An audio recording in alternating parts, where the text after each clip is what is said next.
I'm trying to build a $200 physics smart cart for less than $30. And so far, doesn't really look like a smart cart at all. It just looks like a bunch of wires and boards. But I'm actually really happy with how this came out because this is my first time making and printing a PCB board. I designed this PCB board myself and I got it printed by JLC PCB and it came out really well. I soldered on an ESP32D, the bare chip, and then that was like kind of hard to do, I'm not gonna lie, as a beginner. I mean, oh shoot, my alarm. Okay, it's time to wake up. Yo, gang, there was just no alarm. Okay, it's a baiting final, boss. And then I soldered on the pins, which weren't too hard. And then I wired everything up, and I realized that I forgot to order one of the most important parts: a battery. Yeah, I don't have a battery. See that 2 pins over there? Those 2 lonely pins over there? Yeah, that's for the battery. And I don't have one right now. So, what I'm going to be showing you is not the cart working. Clearly, it's not in the right state, especially without a battery. But I just wanted to show my first attempt at making a PCB. So, I downloaded this software, KiCad. My physics teacher told me about it, and it is pretty simple to use. This is my schematic for the PCB, and of course everything related will be on my website, labsbypickle.com. Everything is available for free. The 3D print files that I'm going to design, 3D print files that I have designed, all the PCB schematics, like every file, everything will be for free available online. And I don't know if this is good or bad. My first time making PCB. I low-key asked ChatGPT if I need the resistors for like the first testing. It was like, nah, not really. So I don't know. They're really small, and that's the thing right there. If my camera can focus. No, not today. How about now? No, there we go. Yeah, I don't know. I don't know how I'm gonna solder that on. I have to solder it onto those pieces.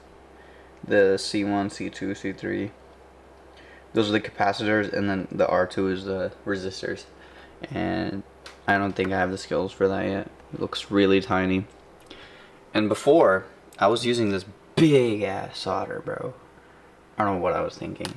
I had to purchase a thinner solder, and once I did, it made my life so much easier. I'm trying to find it right now. Ooh, shit, I think I lost it. It's not good. It was like this whole roll. It was right in front of me. This solder's peak, bro. And, you know, I whipped this up. This took me, I think, 2 tries, I think, to get it right. But this, oh my god, bro. Actually placing the parts down and, like, kind of wiring everything, bro, was a nightmare. I'm pretty sure I had to redo it for a total of 4 times. Like, I had to start from scratch 4 times. And I printed it. Like, I sent it to be printed, and I realized that it was butt. See, this is my first attempt. And my genius brain, my genius self thought, I can just solder on all the chips, all the bare chips. And no, hell no, I'm not doing that. No. And that's gonna be hard for you at home, like you people who want to purchase or build this cart yourself. I was like, that's way too much work. So I just redesigned the whole thing to have pins for all of the external boards. And then the ESP32 can be on one.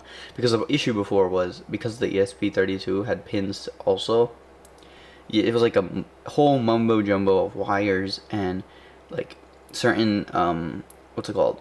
Pins of the ESP32 had multiple boards attached to it. So it would become like a bridge to here, and then multiple wires connecting in one place, and it was too much of a mess. So this significantly reduced the amount of wires and the amount of wiring, and it just made it a whole lot simpler. And it is, I think the amount of work that I have to put in to make the PCB is worth it. Well worth the soldering for the simplicity and easy repairability. So I still made a mistake, a big one to be fair. I forgot the labels. So as you can see, the pins, they have no labels. Like, no one knows what it is. So for now, I'm gonna have to reference it off of the design that I made. But don't worry, I will be making the PCB again to have labels. I only printed 5 because I knew something was gonna go wrong, and things always do go wrong. I mean, come on, it's my first time doing this stuff. First time. I'm just learning. But yeah, man. I hope you guys like what I'm trying to do. This is part 1 of building my cart, and yeah, thank you. Bye.